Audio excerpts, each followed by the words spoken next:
15减淡和加深工具，清新摆件。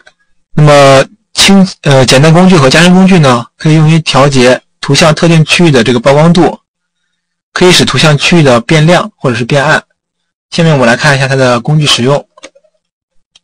在这里呢，我们来找到这个减淡和加深工具。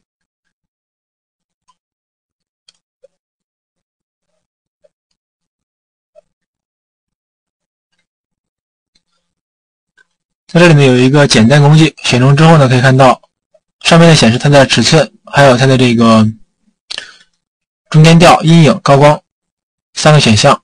然后呢，曝光度的选择，还可以使用这种喷枪的效果。然后还有这个加深，它同样的这个设置内容，我们来列举一下这个案例。打开写出光盘的素材文件图14，打开之后呢，我们可以试用一下，先试用一下这个减淡工具。然后呢，将尺寸调大，这样呢可以覆盖我们的整个的这个图像空间啊，太大了，可以覆盖整个图片。然后呢，我们调整完成之后呢，这里再选择它的这个中间调，然后曝光度为 50%， 单击图像。单击图像之后呢，可以发现这个图像呢发生了变化啊，越来越亮了，这是减淡，颜色呢越来越淡。然后呢，我们看一下这个阴影，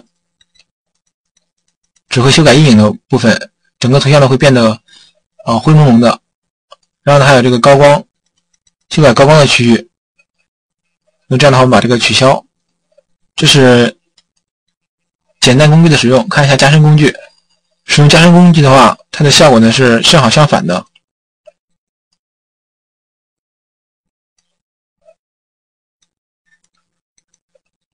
然后这里呢，我们选择中间调，看一下对象加深，整体加深。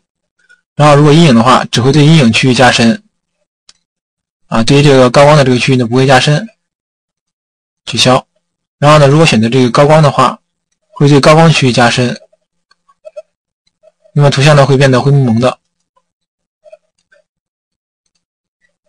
好，这是我们使用这个加深和减淡工具调整图像显示效果的一种方法。我们这里呢选择这个中间调，然后呢选择减淡，使图像呢变得更加亮一些。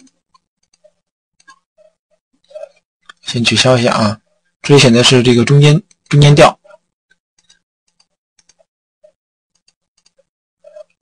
这样的话使图像呢整体变得更加亮一些。好，这是我们使用这个减淡和加深工具对于图片进行处理的一个操作案例。